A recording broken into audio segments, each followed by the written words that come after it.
In this video, I will guide you on how to add interest to your profile on Instagram. The first thing you want to do is launch open the Instagram app on your device. Make sure that you're using the latest version of the app as this is a new feature. Now, log into your account and tap on the profile icon at the bottom right corner of your screen. On your profile, you should be able to find the Add Interest feature. Once you have found it, tap on that.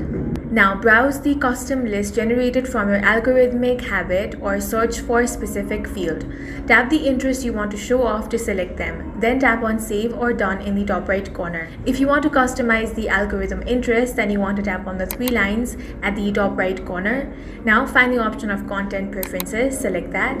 Here tap Interested. Now here you can manually add topics you want to see more of or select or remove all topics you no longer care about to clean up your feed. That's all for this video. If you found it useful, make sure to hit the like button and subscribe for more videos like this.